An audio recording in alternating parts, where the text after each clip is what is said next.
fading slowly into evergreen. We last forever, fading, fading into memory. အမှတ်တရပြောရလို့ရှိရင်တော့ဒီတိုင်းပဲသူက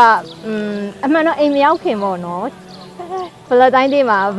ချောကလက်တွေအရင်ပို့လိုက်တာပေါ့နော်အဲ့တော့အိမ်ကအရင်ဆုံးတည်သွားတာပေါ့လူချင်းတောင်မှပဲအိမ်ကသူ့မတွေ့ရသေးဘူးဆိုတော့ကိုကြီးတွေ့တော့အိမ်ကတည်သွားတာတော့ဒါအိမ်ကလည်း short ကြီးရသွားတယ် surprise ပေါ့နော်ပြီးတော့မှနောက်ဒီတိုင်းပဲ coffee date တယ် date တော့လေအိမ်ကတည်တော့အိမ်ကလူကြီးတယောက်တောင်ပါသေးတယ်ပထမဆုံး first date ကလူကြီးပါပြီး date တဲ့ဟာပေါ့ချောကလက်ကသူ့ရဲ့လူတွေမသိအောင်ရမသူအလုပ်သွားနေချိန်ပို့လိုက်တာသူ့ရဲ့ရောက်တော့သူ့ရဲ့လူရဲ့ short ဖြစ်သွားပို့တဲ့လူနဲ့သူ့မောင်ရဲ့တငယ်ချင်းနဲ့နာမည်ကသွားဆင်းနေတယ်အိတ်ထောင်ဆိုနာမည်နဲ့ပေးလိုက်တာသူ့မောင်ကလည်းသူ့ရဲ့လူနဲ့လမ်းပြီးဖုံးဆက်ပြီးမေးတယ်သူတို့ပို့လာပါညာနဲ့အင်းကလူကြီးကအကုန် short ရဖြစ်သွားတာအမြဲစစ်ဖြစ်ပြီးတော့ caring ဖြစ်တာကတော့သူ့ရဲ့ဒါအားသာချက်ပေါ့နော်ဆိုတော့နောက်ပိုင်းလည်းလိုပဲအမြဲတမ်း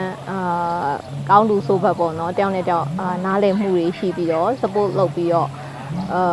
အများကြီးပုံ view site ပေးဖို့ပေါ့နော်ပြီးတော့နှစ်ဖက်မိဘပေါ့လည်းလိုမျိုးအတူတူတိတက်ပြီးတော့ပေါ့နော်တာယာ agent နဲ့ဘောရလေးကိုအတူတူဖန်တီးနိုင်ဖို့မျှော်လင့်ပါတယ်လို့လည်းဖြစ်တင်ပါတယ်ကိုယ့်ပေါ်မှာသူကအကုန်လုံးတော့ကောင်းပါတယ်ရာတိုင်းလည်းကောင်းတယ်အကုန်လုံးလည်းသိခံပြီးနားလည်ပြီးသူ့ဆရာကဘာမှတောင်းဆိုကြတော့မလိုပါဘူးသူကအကုန်လုံးပြည့်စုံပါတယ်သူ့ပေါ်တော့အမြဲတစ်ကလုံးချစ်သွားမှာလက်တက်ဆုံးချစ်ပြီးတော့တစ်ကလုံးလက်တွဲသွားမှာအဲ့လိုကြိပေးပါတယ် Till it feels right. All I ever wanted was to make it right.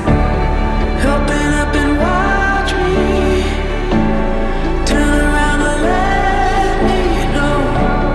Here we are again in the afterglow. We don't have to question anymore. Slowly, I'm fading slowly into evergreen. We last forever.